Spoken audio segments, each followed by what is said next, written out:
Hey everybody, welcome to the channel. Today we're going to be doing a review of the 2018 Honda Civic and how it did on a 1,500 mile trip. So let's get into it.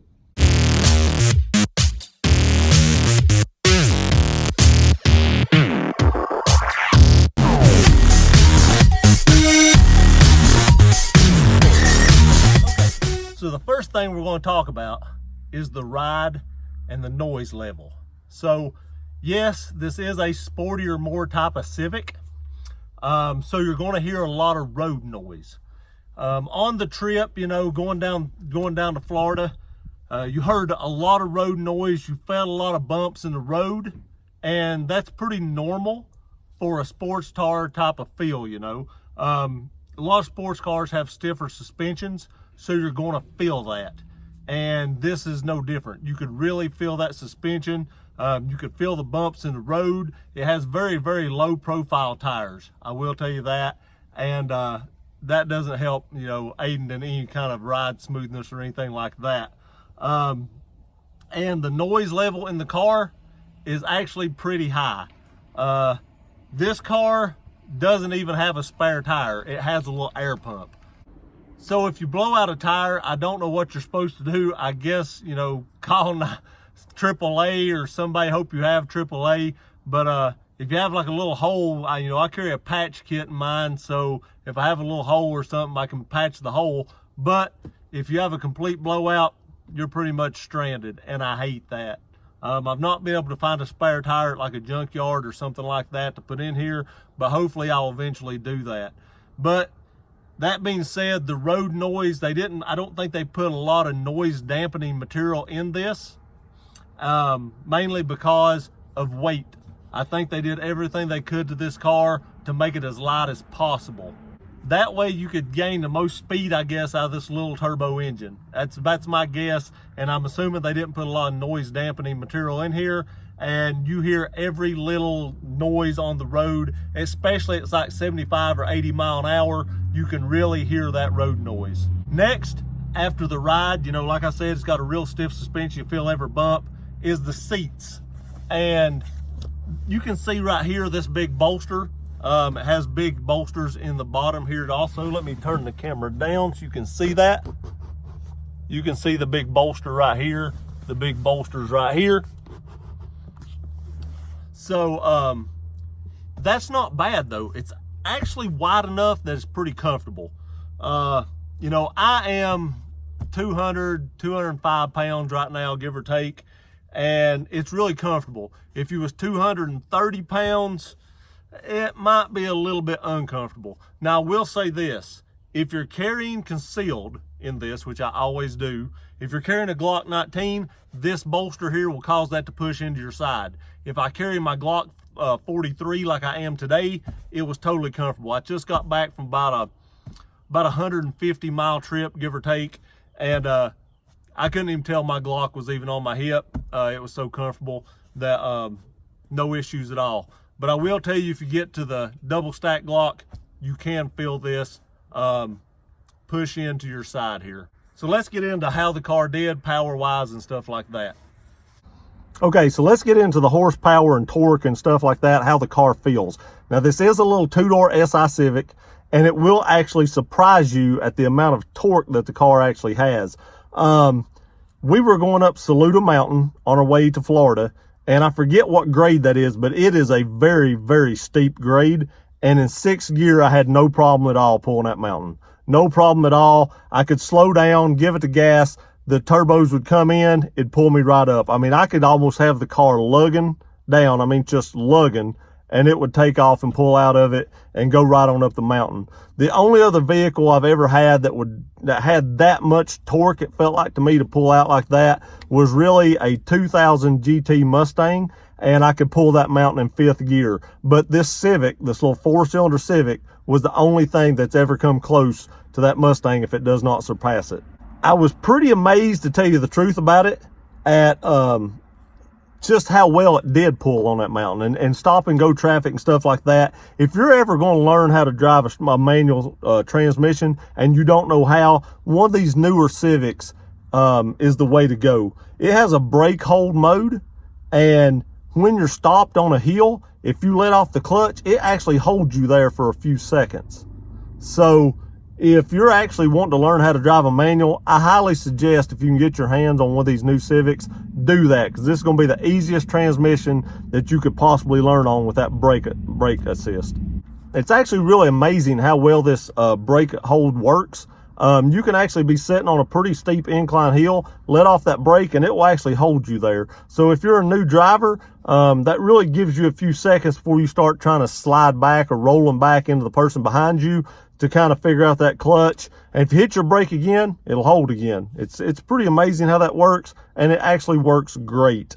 The gas mileage on the way down to Florida was great. We had probably 35, 36, 38 miles a gallon any given time. I did check that. It's been a few months back. I can't remember it, but we was in the upper 30s mile per gallon, and I was driving this car hard. I mean, I was running probably 85 or 90 mile an hour sometimes, and I was still averaging the upper 30 mile per hour or 30 mile per gallon range, which is pretty incredible, actually. Especially at that speed, and you're still, getting close to the 40 mile per gallon mark. That's pretty good. I will tell you one thing, you'll be driving faster than you realize before you know it. That is one thing you really have to pay attention to in this car. When you're driving on the interstate, you'll be going a lot faster than you actually realize you're going. I just got back from, like I said, from that 150 mile trip or so on the interstate, and I'd look down sometimes be running like 90 mile an hour and just wouldn't even realize it. So I would have to slow down and wouldn't even realize how fast I was going. And once there was a cop beside me, and my wife was like, "What's the speed limit?" And I was only running like 5 over at that time, but I was inching up. So that's one thing you really have to be careful with in this car, is watch your speed, because it'll take off on you and you won't even realize how fast you're going. I don't know why that is. It doesn't seem like you're going as fast as you're going in this vehicle, which is pretty incredible, actually, for the little car it is. Usually in smaller cars, it feels like you're going faster. In my case, in this one, it didn't feel like that to me. It felt like I was actually going slower than I was actually going. The transmission is very smooth. It kind of clicks in gear. I like that. That way it kind of lets you know what it is. My wife liked her old Accord better, which was smoother. I did not like it. This is more of a sporty style transmission, and I like this transmission better. This car did great in stop and go traffic. Like I said, with that brake hold, it's awesome. You stop in traffic, you let off the brake, and you don't roll back or anything like that. I've been driving manuals for years, and I don't have that problem, but I especially didn't have that problem with this. The cruise control worked awesome. I set the cruise, even cruise control going up big hills. I tried that coming back home. When I went back up Saluda Mountain coming home, which is that mountain I was talking about that had that great big steep grade to it, I set the cruise on 65 mile an hour, and the cruise took me all the way up that mountain in 6th gear. That's amazing to me, because a manual took me up a mountain in 6th gear at 65 mile an hour in a cruise, and that mountain is very steep. I cannot remember what the grade was, but that is one of the steepest grades that we have around here, and it took it right on up it like it was nothing. So that's pretty amazing to me on that aspect. Then again, like I said, you're going to feel the bumps. The seats are pretty comfortable as long as you're around my size or smaller. If you get much bigger than I am, the seats might be a little tight for you.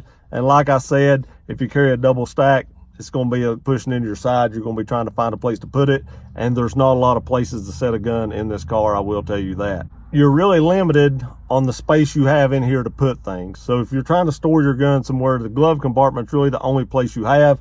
I did store mine back here on the way down there, because I did take my Glock 19 with me to the beach and carried it down there. So I just kind of stuck it back here. Now I want to tell you, the rear seats in this car fold down. I was so surprised at how much stuff we could fit in this vehicle. It was crazy. We fit a 10 by 10 canopy in this vehicle. We also fit 2 beach chairs, 3 or 4 pieces of luggage, food, a bug out bag, and a cooler with drinks in it, and a 36 pack of drinks or 24 pack of drinks, talking about water, the big 20 or 16.9 ounce fluid ounces of water. We had one of them back there, and there was something else, several blankets and pillows and stuff like that. We fit all that in this 2-door Civic. I was very, very impressed that all that fit. And then we actually bought a few things while we were at the beach, like a boogie board or a body board, a couple of things to play on the beach, frisbees, balls, stuff like that. Some clothes. We bought all that stuff, and every bit of it fit in here to bring it back home. It was tight, but it all fit. Very impressive how much you could fit in the back of this little Civic. So in closing, how did I like the Civic on the 1,500 mile trip? I did like it. The steering is a little bit stiffer than my truck. The steering in this car is not as good as my truck, I will say that, but it's not bad. It's a little stiffer. You get a lot of feedback from the road. You feel those bumps, which isn't bad also. I do like that, especially in a sports car type of car, and that's not bad in my opinion. I thought the storage room was awesome. I could not believe we got that much stuff in here, and you couldn't ask for better gas mileage at almost 40 miles per gallon. So, in my opinion, would I suggest taking this car on a long trip? Yeah, I would do it again. I probably will do it again, to tell you the truth about it. I don't know if we'll do it the next time we go to Florida, but the next time we take a long trip, I'll definitely take this car with me. Because one other thing is, when you go to park this, it is so much easier to park this little Civic than it is my great big Toyota Tundra. So you've got basically over twice the gas mileage better, because I only got 14.5 in the Tundra. So you're getting over twice the better gas mileage. You can park it easier, and you know, it was just easier to maneuver around traffic and everything like that. Especially at hotels, when you have those small parking places, so much easier to park this than it was the Tundra. I could fit this under parking garages, no problem at all, no issues. So yes, 2018 Civic Si, 2 thumbs up, even on a long trip. So I hope y'all like this video. Please give it a big thumbs up, like, share, and subscribe, and we'll see you next time.